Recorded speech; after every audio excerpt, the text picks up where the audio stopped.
Abu Juhaifah berkata, maka saya pun ikut memegang tangan Rasulullah SAW, lalu meletakkan di wajah saya. Ternyata tangan beliau lebih dingin dari salju dan lebih harum dari minyak kasturi. Nah.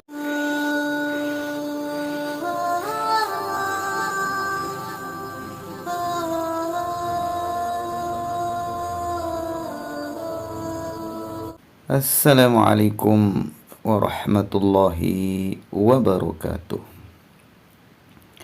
Nahmaduhu wa nusalli wa nusallim ala sayyidina wa habibina wa mustafa wa maulana Muhammad sallallahu alaihi wasallam.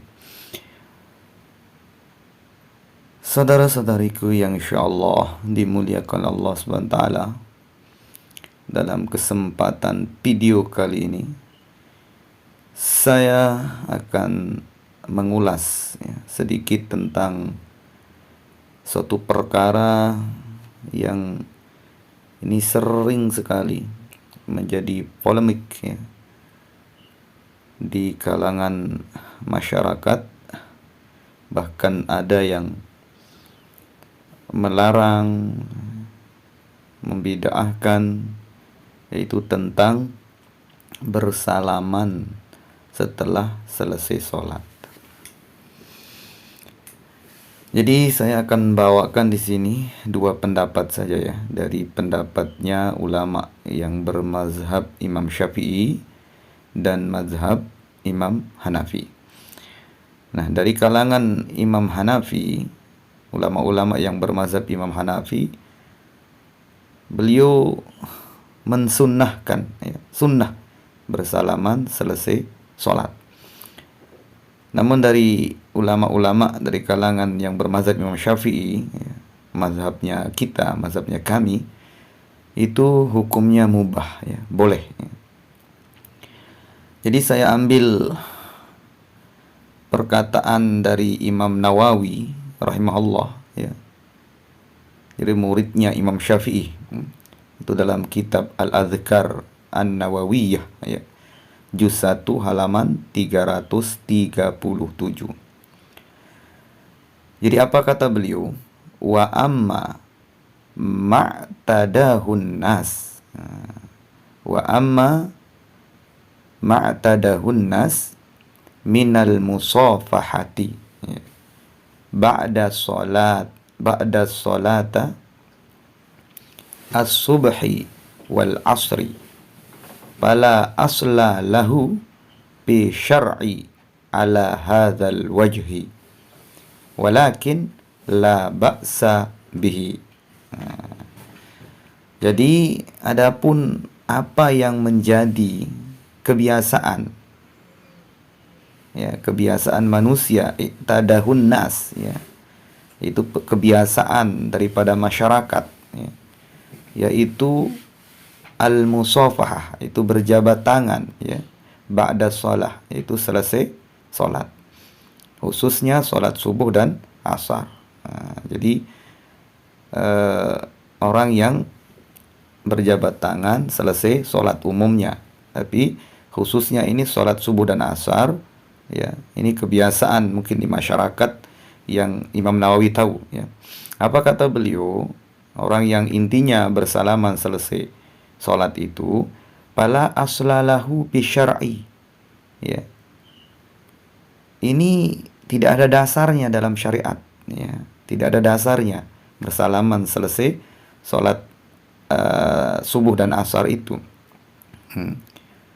Namun kata beliau, walakin la ba'sa bihi. Akan tetapi tidak apa-apa untuk dilaksanakan. Nah, ini mubah hukumnya, boleh-boleh saja. Dan Syekh Izzuddin bin Abdissalam, beliau juga mengatakan di dalam Qawaidul Ahkam fi Masalihil Anam, juz 2 halaman 173, beliau mengatakan wal bid'ul mubahah amsilahu. Wal bid'ul mubahah amsilatun. Jadi kata beliau, dan ya contoh bid'ah yang mubah. Contoh bid'ah yang mubah, bid'ah yang boleh dilakukan, ya.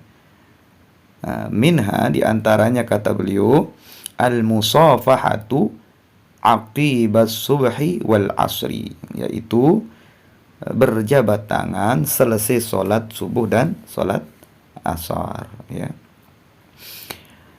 Juga Syekh Romli, ya, Syekh Romli, ya, dalam kitab Fatawa Ar-Romli juz 1 halaman 386, yaitu ya Ahmad bin Hamzah Ar-Romli, ya. Itu nama panjang beliau, ya.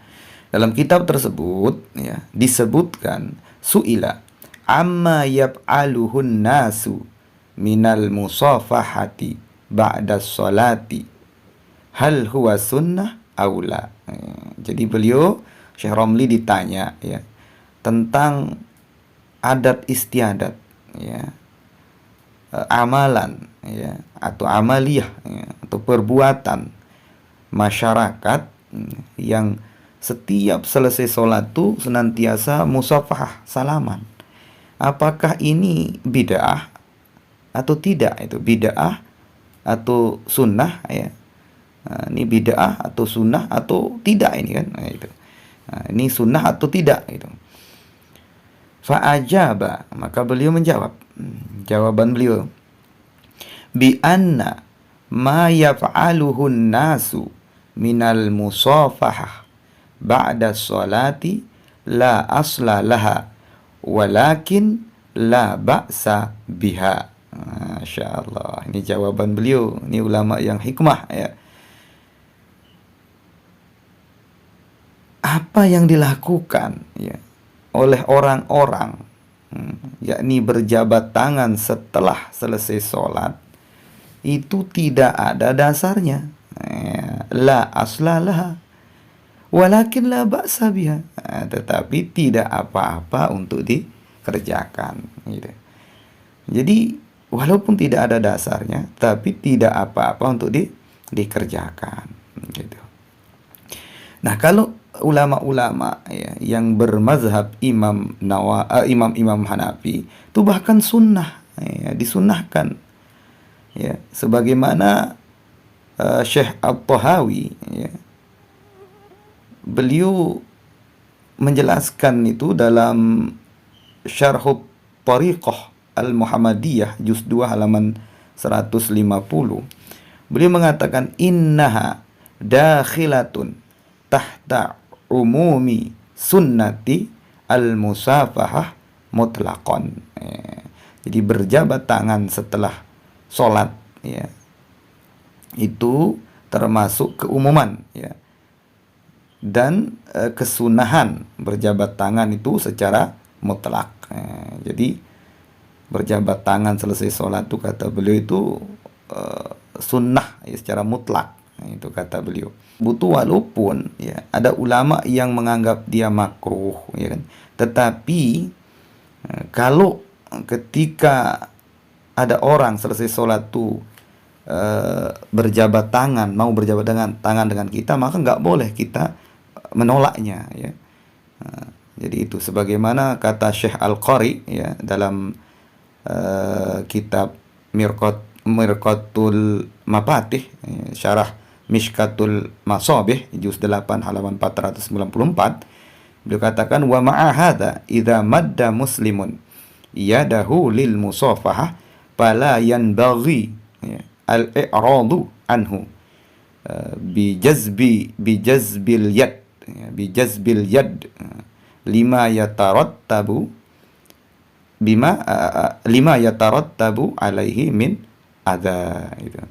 Jadi meskipun demikian, kata beliau, jika seorang muslim mengeluarkan tangannya untuk berjabat tangan, maka tidak layak, ya, tidak layak berpaling darinya atau menolaknya dengan menarik tangan, sebab hal itu bisa menyakiti perasaannya atau perasaan saudara kita.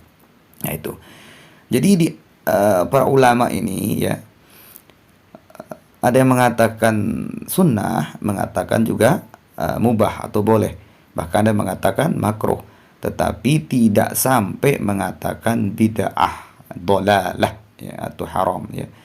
Karena ada sebuah hadis ya, riwayat Imam Bukhari ya, hadis riwayat Imam Bukhari.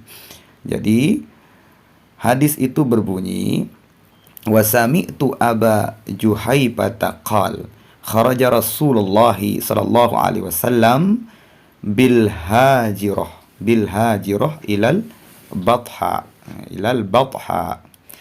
fatawadda ya, thumma shalla dhuhr raka'atain wal asr raka'atain wa baina yadayhi anazatun ya, qala Syu'bah wa zada fihi aunun an abihi abi Juhaifah qala kana yamurru min waraiha al mar'atu wa qama an-nas faja'alu ya'khudhuna yadayhi fayamsahuna bima wujuhahum qala fa akhadhtu biyadihi fa wada'tuha ala wajhihi fa idza hiya abradu minal thalj wa atyab raihatan minal misk. Jadi saya mendengar Abu Juhaifah radhiyallahu an berkata, ketika tengah hari baginda Rasulullah sallallahu alaihi wasallam pergi ke Batok ya, beliau lalu berwudu. Setelah itu beliau melakukan sholat zuhur dan asar masing-masing 2 rakaat ya, beliau mengqashar. Dan di hadapan beliau diletakkan tombak. Maka Syu'bah berkata, dan Aun menambahkan dalam riwayat hadis ini dari bapaknya Abu Juhaifah berkata, saat itu lewat dari belakang tombak tersebut seorang wanita. Maka orang-orang pada berdiri lalu memegang tangan beliau, tangan Rasulullah SAW, kemudian mengusapkannya pada wajah-wajah mereka, dan di hadapannya ada seekor kambing betina. Lalu orang-orang memegang tangan beliau, menyalaminya ya, kemudian mengusapkan ke wajah mereka. Abu Juhaifah berkata, maka saya pun ikut memegang tangan Rasulullah SAW, lalu meletakkan di wajah saya. Ternyata tangan beliau lebih dingin dari salju dan lebih harum dari minyak kasturi. Nah, itu hadis ya. Jadi hadis ini yang para ulama jadikan tentang bolehnya musafah salaman. Maka terkait tersebut ya, dalam kitab Ghoyatul Ihkam ya, dalam kitab Ghoyatul Ihkam fi Ahaditsil Ahkam juz 2 halaman 224 ya, Syekh Muhibbuddin At-Tabari beliau mengatakan, mengomentari hadis ini dapat dijadikan istiqnas ya, istiqnas artinya penguatan ya, atau penguat bagi kebiasaan orang-orang yang berjabat tangan setelah melakukan sholat berjamaah, terutama sholat asar dan maghrib. Jadi jika dilakukan dengan niat baik seperti mencari keberkahan, tabarruk ya, menambah keakraban atau hal-hal sejenisnya daripada itu, maka dibolehkan, kata beliau. Nah, inilah tentang permasalahan jabat tangan. Jadi silakan berjabat tangan ya, selesai sholat dengan saudara-saudara kita yang kaum muslimin ya, dibolehkan itu, baik di dalam ketika selesai sholat ya, ataupun di luar atau kapan saja bertemu ya. Kalau hadis-hadis tentang keutamaan itu banyak sekali, yaitu Allah akan ampuni dosa kita sebelum berpisah dengan saudara kita ketika kita berjabat tangan. Semoga barokah. Subhanallah bihamdihi, subhanakallah bihamdika, asyhadu an la ilaha illa anta astaghfiruka wa atubu ilaik. Assalamualaikum warahmatullahi wabarakatuh.